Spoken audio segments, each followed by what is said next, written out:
Bonjour. Avec ce conseil, la commune bat un nouveau record, celui de l'absence de décision et de projet.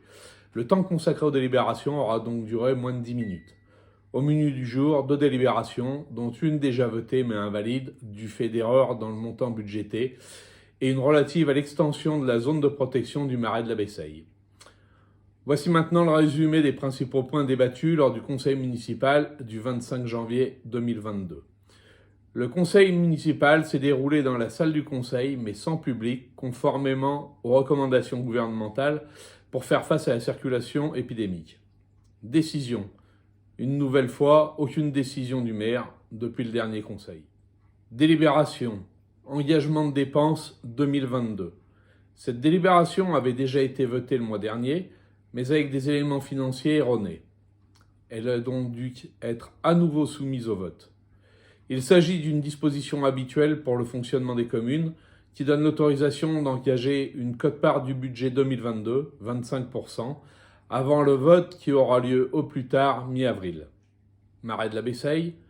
Délibération pour autoriser l'extension de la zone d'intervention et d'observation du marais de la Bessaye.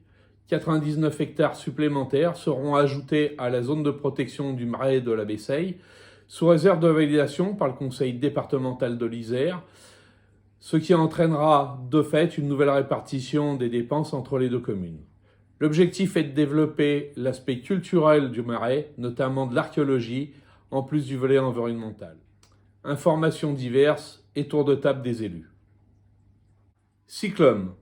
La représentante de la commune au Cyclum évoque une étude à venir sur les nouveaux modes de collecte avec option de collecte des recyclables en porte-à-porte. La présentation faite par notre représentante au Cyclum étant loin d'être exhaustive, nous sommes intervenus pour préciser que l'étude avait déjà eu lieu et que, par conséquent, il ne s'agit plus d'une étude. Et que la décision était déjà prise par le président du Cyclum lors du comité syndical du 11 janvier où a été présenté aux élus et voté le scénario proposé sur l'optimisation des collectes et des factures incitatives. Pour certaines communes, la collecte des recyclables se fera au porte-à-porte, via les bacs jaunes. Les habitants en seront dotés par le Cyclum petit à petit. Le Cyclum est donc capable d'assurer la fourniture des bacs jaunes. Dommage qu'il n'ait pas voulu assurer également ce service pour les bacs bruns qu'il a imposé à compter du 1er janvier. En cas de passage à la collecte à la porte des recyclables, le ramassage sera alterné une semaine sur 2. Donc les ordures ménagères ne seront relevées que tous les 15 jours. Un système de tarification incitative va être mis en place. Visiblement, le système est déjà retenu. Il s'agirait d'une facturation à la levée et les bacs seront pucés en fonction de leur volume. Un compostage des déchets organiques sera mis en place. Cela concerne les déchets alimentaires. Les déchets verts seront toujours à déposer en déchetterie. En fait, il sera littéralement imposé par le biais de la tarification incitative à la levée qui va contraindre les usagers à diminuer le volume de déchets. Si on a de la place, le compostage se fera à la maison, mais la commune devra proposer des points de compostage partagés pour les habitats collectifs par exemple. Concernant le passage de la relève des ordures à la quinzaine et les points de compostage collectif des déchets alimentaires, nous avons alerté sur les risques de problèmes olfactifs et sur le risque de développement des nuisibles. À cela, les élus majoritaires ont répondu que ces solutions étaient dans l'air du temps et que le compostage collectif des déchets alimentaires ne pose ni problème d'odeur ni présence de rats. Si le fait de laisser les déchets alimentaires dans la commune ne pose aucun problème, on peut se demander pourquoi un système de ramassage des ordures existe depuis plus de 50 ans. Nous avons signalé une fois de plus que les solutions du Cyclum, c'est plus de taxes pour moins de services. Et concernant la solution des composteurs collectifs de déchets alimentaires, nous avons attiré l'attention sur le fait que le Cyclum est payé pour gérer les déchets, mais que c'est la commune qui devra se débrouiller avec la gestion au quotidien des composteurs. Gestion, nuisances, incivilité, propreté des abords. Il est regrettable de constater que sur ce sujet, comme sur celui de l'éclairage, le débat n'est pas possible et qu'à toute critique ou alerte sont appliqués des poncifs du genre « c'est dans l'air du temps » ou « cela fonctionne très bien ailleurs ». Espérons au moins qu'une large concertation avec la population sera mise en œuvre lorsque viendra le temps de déterminer les emplacements des composteurs collectifs. Si possible, une concertation en amont, pas comme celle de l'extinction de l'éclairage. Éclairage, extinction prévue pour début février. Pas d'extinction sur les rues non équipées d'un système d'horloge. Pas d'extinction sur les rues avec caméra. Nous avons demandé si les rues équipées d'un éclairage basse consommation LED pouvaient être maintenues éclairées. Il nous a été indiqué que non. L'extinction totale entre 23h et 5h est une nécessité du point de vue écologique pour lutter contre la pollution lumineuse et pour la préservation des insectes et des oiseaux. Ceux qui ont cru à des futurs investissements dans les dispositifs modernes d'éclairage, comme évoqué dans les commentaires des membres du Conseil sur le Facebook de la mairie, comprendront que nous sommes engagés dans une démarche radicale de la pensée écologiste qui nous laisse place à aucune solution alternative à l'extinction de l'éclairage et que l'on peut douter de la réelle volonté de revenir en arrière après une phase d'expérimentation. PLU.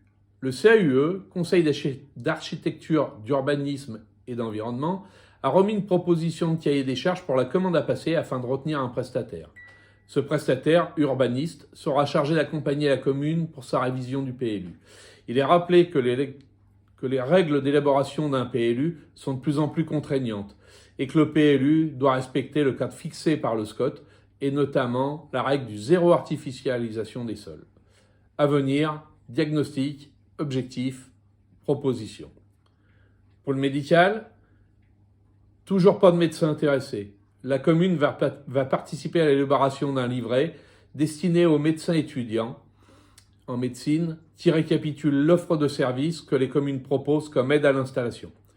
Pour Saint-Romain-de-Gélenas, la mise à disposition d'un local remis à neuf pour 4 praticiens sera mise en avant.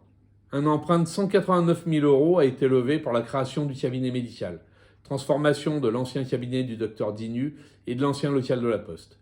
Espérons que ces 189 000 € sont toujours en réserve dans le budget d'investissement, qu'ils n'ont pas été utilisés pour faire autre chose et qu'ils ne nous feront pas défaut si un médecin se présente. Concertation citoyenne à venir.